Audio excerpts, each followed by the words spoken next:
तसव्वुर करें, एक सुनहरी शाम, जब सूरज आहिस्ता आहिस्ता सहरा के पीछे गुरूब हो रहा है। आसमान नारंगी, सुनहरी और हल्के सुर्ख रंगों से भर चुका है।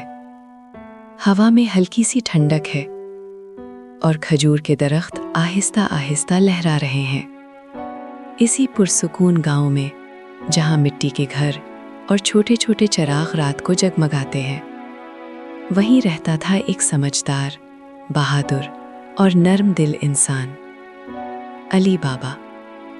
अली बाबा अपनी सादगी और ईमानदारी के लिए पूरे गांव में मशहूर था। वो अक्सर लोगों की मदद करता और हमेशा सच्चाई का साथ देता। लेकिन एक दिन उसकी जिंदगी में एक ऐसा वाकया पेश आया जिसने सब कुछ बदल दिया। एक शाम जब बाजार लोगों से भरा हुआ था, अली बाबा आराम से चलता हुआ मुख्तलिफ दुकानें देख रहा था। अचानक उसकी नज़र एक अजीब मंजर पर पड़ी। एक बूढ़ा फकीर खामोशी से एक कोने में बैठा था और उसके हाथ में था एक पिंजरा। उस पिंजरे के अंदर एक खूबसूरत सब्ज तोता बैठा था, लेकिन ये कोई आम तोता नहीं था। उसकी आंखें सुनहरी रोशनी से हल्का सा चमक रही थीं। उसके परों पर हल्की सी चमक थी, जैसे इसके अंदर कोई जादू छिपा हो। अली बाबा आहिस्ता आहिस्ता उसके करीब गया।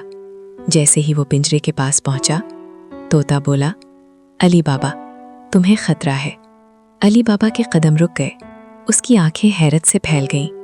ये मेरा नाम कैसे जानता है?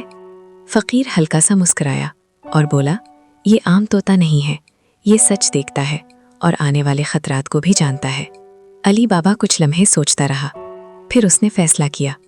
उसने तोता खरीद लिया। रात हो चुकी थी, चांद आसमान पर चमक रहा था और गांव खामोशी में डूबा हुआ था। अली बाबा अपने घर के अंदर बैठा था। एक छोटा सा चिराग चल रहा था और दीवारों पर उसकी रोशनी हल्के साए बना रही थी। अचानक तोता फिर बोला, आज रात मेहमान आएंगे, लेकिन वो दोस्त नहीं होंगे। अली बाबा का दिल तेज धड़कने लगा। कौन? लेकिन तोता खामोश हो गया। आधी रात, हर तरफ खामोशी थी। अचानक दरवाजे के करीब एक हल्की सी आहट हुई। अली बाबा आहिस्ता से खिड़की की तरफ गया और बाहर झांका। चंद साए खामोशी से उसके घर के करीब छुपे हुए थे। वो डाकू थे।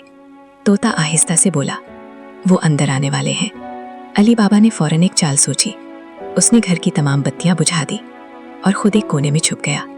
दरवाज़ा आहिस्ता से खुला। डाकू अंदर दाखिल हुए। लगता है वो सो रहा है। इसी लम्हे तोता जोर से चीखा। अभी अली बाबा ने फौरन मशल जलाई। अचानक कमरा रोशन हो गया। डाकू चौंक गए। अली बाबा ने कहा, तुम लोग पकड़े जा चुके हो। बाहर शोर मच गया। गांव वाले जाग गए और घरों से निकल आए। डाकू भागने लगे। कुछ टकरा गए, कुछ गिर पड़े। गांव वालों ने उन्हें घेर लिया और एक एक करके सबको पकड़ लिया। सुबह हो चुकी थी। सूरज की रोशनी पूरे गांव में फैल रही थी। हर तरफ खुशी थी। अली बाबा ने मुस्कुराकर तोते की तरफ देखा। तुमने मेरी जान बचाई। तोता बोला, मैं सिर्फ वही कहता हूँ जो सच होता है। वक्त गुजरता गया और वो तोता अली बाबा का सबसे करीबी दोस्त बन गया। एक शाम अली बाबा अपने घर की छत पर बैठा था। सूरज गुरूब हो रहा था। हवा हल्के से चल रही थी और तोता उसके कंधे पर बैठा था। अली बाबा ने आसमान की तरफ देखकर कहा, शायद दुनिया में कुछ राज ऐसे भी हैं जो हर किसी को नजर नहीं आते। तोता खामोश रहा, लेकिन उसकी आंखों में चमक थी, क्योंकि कहानी अभी खत्म नहीं हुई।